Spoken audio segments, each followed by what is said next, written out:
Hi, today we're going to be talking about argument, and I want to use the text chapter 7 in the composition of everyday life. I have my book here, so that's why I'm looking down. Why a Great Book's Education is the Most Practical by David Crabtree is the first reading in the argument section of your text. It's on page 212, so I'm going to be referring to that. So if you want to pull your book out, pause the video and pull your book out so that you can take a look at that as you listen to this. That might be a good idea just so you can follow along a little bit, because I will be referring to paragraphs and page numbers and things like that. So as with the lecture discusses, an argument is simply you giving your opinion about something in an academic fashion. So a lot of times students get confused because you hear the word argument and you think of people fighting over what kind of pizza to get or something.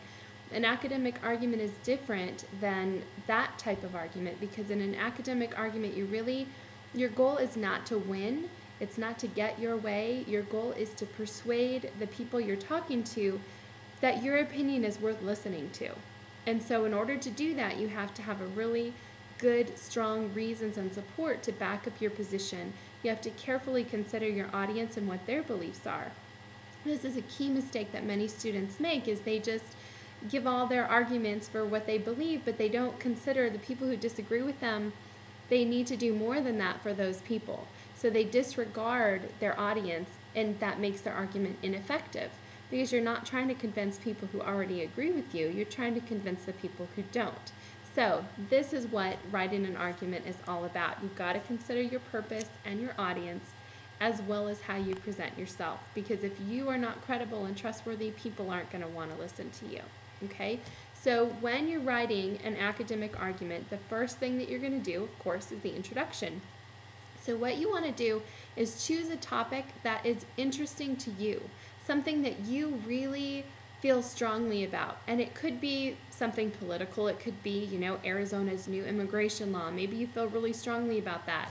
Or maybe it's something that's really personal to you. Maybe it's a religious belief. You think that communion should only be held on Passover or something. It doesn't have to be something that is out there in the news. It can be something even in your own family. You think one of your kids ought to go to this school instead of this school. That's okay. Any argument that you feel strongly about is a good topic for this assignment.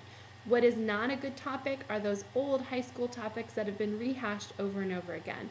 Abortion, gun control, capital punishment, legalizing marijuana, gay marriage, all of those things.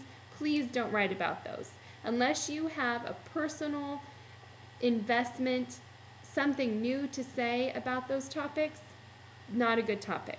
Okay? It might be easy to write, but it's not a good topic. I want you to choose something that really means something to you. Okay? So the first thing that you're going to do then is, in your introduction, you want to capture your reader's attention. So that sometimes this is called a hook. Sometimes it's called an attention getter. Whatever you want to call it, the goal is to get your reader's attention from the beginning. So you can give a surprising statement, a good quote, a fact, anything that will capture their attention. The key is to relate your topic to something that your audience is interested in. So think of your audience as me and everyone else in the classroom. What are they interested in, and how can you get them to be interested in your topic? Relating your topic to a current event, to a news item, any of those things. Great way to start off a paper. So if we look at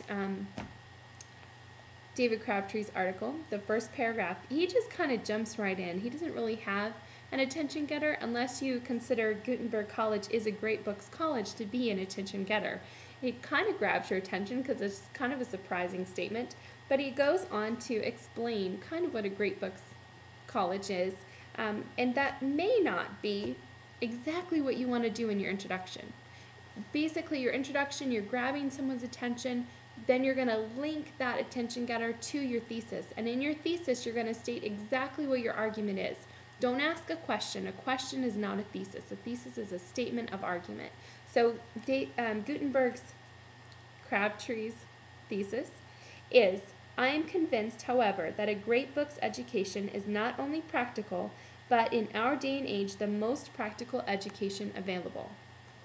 So we can expect that he's going to argue for that position throughout the paper, and he does. So that's the kind of thesis that I'm expecting you to have. No beating around the bush, no trying to make your readers guess what they think your thesis is. Say it up front at the beginning. That's the right way to do it, okay, in an academic essay. So your first paragraph is your attention getter, relating that maybe a tiny bit of background information about what you're going to be writing about, and then your thesis. So Crabtree's introduction, his attention getter, very simple.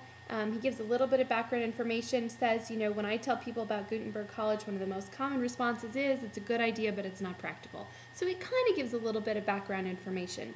The next paragraph after your thesis is when you're going to really go into depth about your topic. Give the history, some background information, maybe key names, maybe the positions that different people take. Crabtree does this in his second paragraph. Talks about college, the modern view of college. What should college provide students?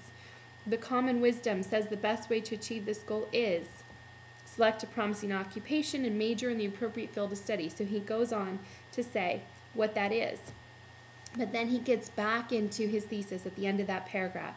While this was once a reasonable strategy, it is not suited to the economic environment currently developing.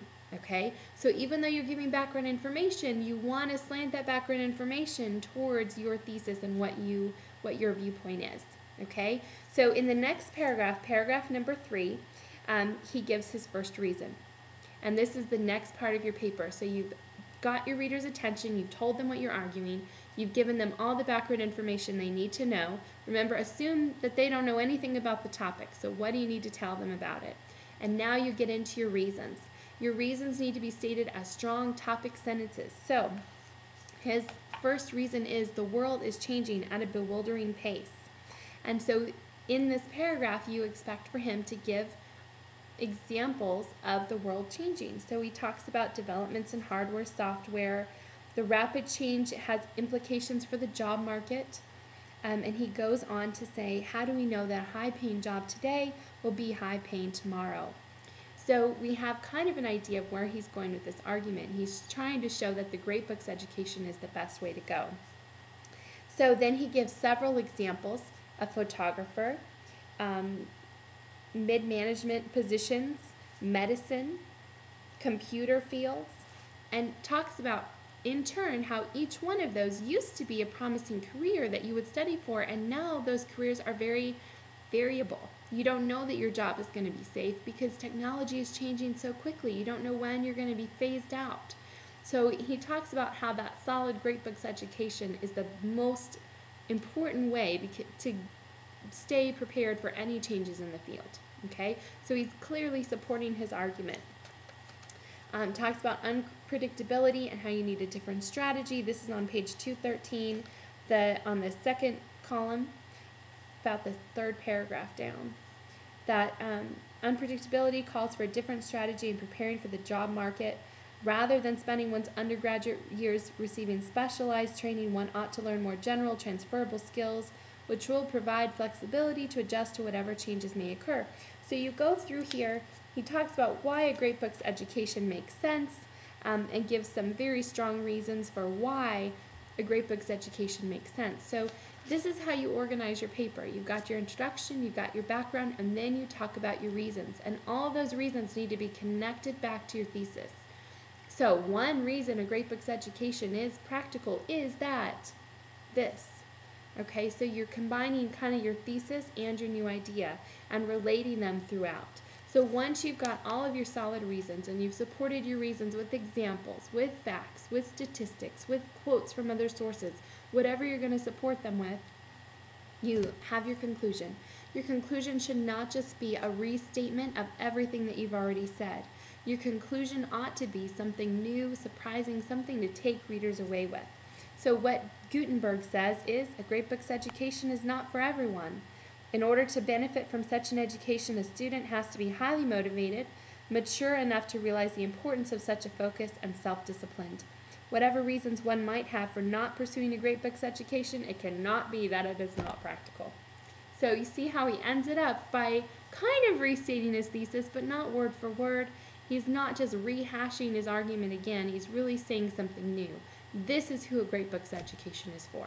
And that's really what you want to do with your argument paper. So I hope that this helps you as you're organizing and brainstorming for your argument paper.